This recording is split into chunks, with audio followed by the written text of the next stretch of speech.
Okay, so thank you once again for tuning into Auto Transport for Dummies, where we answer all your questions for all you dummies out there. So in this clip, we're going to be I'm going to be giving you a little bit of a story that took place when I was transporting vehicles. That is actually something you might want to look out for because it is relevant in terms of regular auto transport and avoiding a situation that this particular customer had to deal with, where the police were called, the price was a problem, the broker took the entire charge on the credit card when the order was originally supposed to be cash on delivery to the truck. And a lot of people have called in and asked me, I get the question very frequently, am I going to have to double pay? Is the price going to change after the vehicle is picked up? How do I know I'm only going to be paying a certain price? Like, I don't want to have to pay twice. I don't want a situation where a truck shows up and says, nah, you owe me an extra 1,000, you owe me an extra 500, or I'm not dropping the car. This is a very common concern people have, and I'm going to give you all the information you need so you can avoid this potential situation, okay? So essentially, what happens is when a final rate is determined, because we give people ranges, and that's all anybody can do, even though I am aware guarantees are given online, but as I have explained, they aren't worth anything until a carrier actually accepts the final rate and basically accepts to do the load at that rate. Okay, so the situation that I wanted to sort of get into was a situation where we were the actual operating as the transporter, and I was actually coming out of North Dakota. I was coming down towards like Kansas City, and there was a older vehicle. I think it was like a 71 Buick or something like that. And it was going to Denver out of South Dakota. I think it was paying like 1,000 or something like that. And originally this order was listed on our commercial booking system, which is just Central Dispatch, okay? It was just listed online as a COD order, cash on delivery. So when we inquired about it, this particular broker had a lot of negative marks. And so we were not interested in doing any kind of order for them outside of cash on delivery because they got bad commercial marks, and we don't want to take that load because we don't have any faith they're actually going to pay the trucking company, in this case it was us, for the order. So what happened was, the order was originally dispatched as cash on delivery, which is fine. That way we don't have to worry about them paying us because the customer's paying us on delivery. So I get there to pick up the vehicle, and right when I'm doing the bill of lading, which is where I go back through the order, I see that this company has essentially changed the order to a 30-day or net 30-day pay. And this was a company out of Las Vegas. I'll probably post the company below because I really don't care if they get bad, no notice for it because they deserve it. And so when I saw that, I told the customer right there on pickup in South Dakota that we're not going to be able to transport this vehicle unless you as the customer can guarantee us you're going to pay us cash on delivery for this order, because we don't have any trust in this company. So if you want me to haul it, I'm not even going to put it on my trailer. It wasn't in the trailer at this point. So we're not going to haul this vehicle. I will leave right now. I will leave the car here. You can try to get it transported another time. And, that's your deal. I mean, I don't work for this company, so if you want to pay me to do it, that's fine. Whatever. So essentially, they gave me their verbal word that they would pay cash on delivery. They would sort it out with the broker. Said, okay, as long as you guarantee me, as long as you promise me you're paying for this on delivery, then no problem. So I went ahead and loaded the car. Probably my mistake. Should have gotten it writing or something. And then the guy started being wishy-washy on the Denver side, the delivery side, because I kept texting him like, okay, well, I'll be there this day. Just make sure you have cash ready to pay for this. And he kept kind of like not responding or acting like the broker should be paying us or something of that nature. And I kept explaining to him that we don't work for the broker. This is a contracted out order, and we don't work for the broker. The broker originally contracted this as COD, so that's what we expect the order to be. Okay, they changed the order in the middle of it, which is, this is the sketchy type of stuff the broker does. And what this particular broker did is, at some point after they probably dispatched us, they charged the customer for the entire amount of the order on the customer's credit card, right?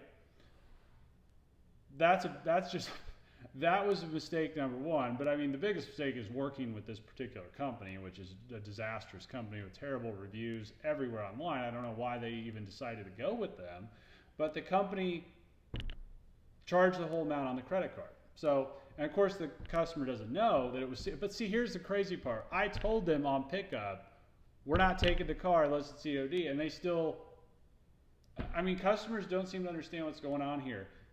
This isn't one company. It's not like these trucks that show up to pick up the cars are part of the deal you did. They're not working for the company that you called. They're not. They are their own company. So what they're telling you, you need to listen to, okay? So now getting back to my story, eventually I brought this car to Denver after the guy threatened 2 times to report the car stolen, which I said, go right ahead. We have the legal right to pick up the vehicle. You signed a bill of lading. And now he's like threatening us to call the police on the person transporting the vehicle. Okay, so eventually he agrees to pay cash on delivery. I bring it out to Denver. And then once I get there, the customer starts being wishy-washy again, saying, I've already paid the broker, I'm not double paying, I'm not going to pay for this. And I'm like, okay, well, we're not going to drop the vehicle. Okay, and this is the worst fear everybody has. They don't want to double pay. They don't want this scenario happening. And so the easiest way to avoid this is just not paying for the order up front or at any point with your credit card. I mean, yes, the deposits are pretty standard as long as they're not ridiculous. But if any broker is trying to charge the whole amount on the credit card, that's a red flag. Now, we will take orders by credit card, but only if the customer requests that they pay by credit card, okay? And we give the customer all the carrier information. They can contact and verify everything we're saying. If the carrier is disputing anything we're saying, then that's a problem, okay? You've got to have the carrier and broker on the same page. They don't work together like that. You have to realize that there is the broker or the person we don't really like the term broker because we really are facilitating loads, but the typical auto broker, you have to understand, it's not the same as the carrier picking up the vehicle. These are two different entities entirely, and if one is not on the same page as the other, you're going to have a big problem, especially when it comes to the payment terms. This is why you need to avoid paying with your credit card unless the company's you just know the company's highly rated, or you just really want to pay on your card. But if they're requesting you pay by card, that is a major red flag, just telling you. And we don't even charge people's cards until the car is picked up, and many times we don't even charge it until near delivery, but usually we'll charge it after it's been picked up. That way they can have an interaction with the carrier. They know what we're telling them is legit. The price is what we've told them it's going to be. The carrier knows they're going to be paid by card or PayPal or whatever means we've agreed to. Everybody's got to be on the same page. So if you're talking to the carrier pickup and they're saying something different than you've heard from the broker, you got to clear that up right away. You can't just ignore what the carrier's telling you and just think it's going to be okay. It's not going to be okay. They have to be on the same page, period, in a story, okay? I'm sorry. Whatever Montway, whatever Roadrunner, whatever American, no. You got to be on the same page. If it's not on the same page, it needs to be cleared up right there, or you're going to have a problem.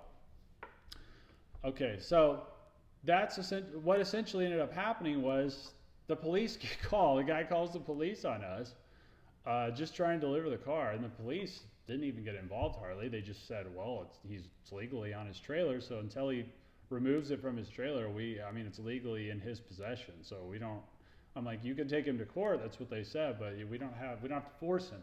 But of course, I'm in a bad position, right? Because I just drove all the way to Denver. I'm only using a 2-car enclosed hauler here. What am I going to do? Drive around with this person's car? I don't want to. I mean, I could have created a situation like a nightmare for the guy, but I would rather just move on to the next thing.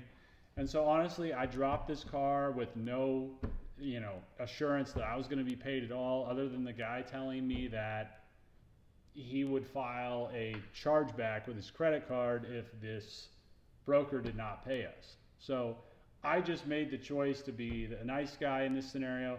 But honestly, in many cases, you might not get a nice driver that does. And really, the customer was involved in this on top, because we were completely clear from day one. I was completely clear on every angle of it that we need to be paid on delivery. And they just ignored everything because of a lack of understanding that we're not part of this deal that they did online. We're not part of that. Okay, if we didn't agree to it and we're telling you we didn't agree to it, you have to listen to the carriers if they're saying something different than what you've been told, okay? So eventually we just dropped the car, like I said, and it took almost like 45 days of nonstop harassment to get paid by this broker, okay? And this is yet another situation people don't understand, is that if you don't hire the right person to have this car facilitated for transport, then guess what? A lot of these loads on Central just get totally bypassed by high-rated carriers because they don't want to work with the broker you employed, okay? And honestly, I don't even need to list them off, but just go to like transport reviews and look at like the top 10, okay? Carriers don't even want loads from those companies. Other than maybe a couple on there. They just don't. So better companies can get cars moved and moved by better carriers much faster than these companies that you know the names of, okay? Because they don't, the big carriers, the highly rated carriers, they don't want to deal with the nonsense from these big brokers. They don't want to deal with it. It's a big circus dealing with them. It's a big circus to get the order dispatched, circus to get paid, it's a circus talking to them, to even call them. Nah, they'll just move on. They'll take another car for $200 less, easily. So there's a lot of things out there you got to understand, and there's a huge difference between hiring one company versus another. Hopefully when people call us, they feel pretty comfortable. But you have to realize that it is a very dangerous game if you're going to employ the wrong people, and if you're not going to listen to the person picking up the vehicle. They're the ones hauling your vehicle. You need to listen to what they're saying. Now, a lot of times I think I shoot myself in the foot on these videos because people will then ask me, well, we don't want to pay by credit card. Well, I'm not saying you cannot pay by credit card. Of course you can pay by credit card. I'm just saying you need to understand how this process works. Don't just go believing what these people say online, because it's just, that's how these situations occur. I wish the industry was a more honest industry, but it's just not. And honestly, I have customers, I lose customers simply because, at some point we have to charge a fee for a credit card or whatever, or if somebody does want to pay by credit card, we can do it by credit card. But you just have to understand how the process works, okay? It's really that simple. And the carriers are just as big of a part of the process as anybody else, probably actually a much bigger part, because they're really the ones hauling it, they're the ones insuring it, they're the ones meeting the projections. It's really just our job, or the person you employ's job, to make sure that they handpick, they select, they vet a good outfit to move it, that the price is accurate between you, them, the carrier, that it just is nice and streamlined. That's all our job is. They're really doing the maximum, they're really doing most of the work. So you just have to understand how the process works. That way you don't end up in a disastrous situation where you want to call the cops and you're being charged twice or whatnot. Anyway, we probably have went too long on this video. I'm gonna actually do some more explaining about how to know when the final rate, how the final rate is determined, because initially everything is just a projection online. There's no real, all of these numbers online are just essentially projections, just like they are with us. There's not a final rate until a carrier has essentially agreed to move it for a final rate. So we will go over that in another video. But biggest point from this video, you got to make sure the carrier and the person you work with are on the same page and are telling you the same thing. So with that, I will leave it there, and we will check you all on the next clip. Take it easy.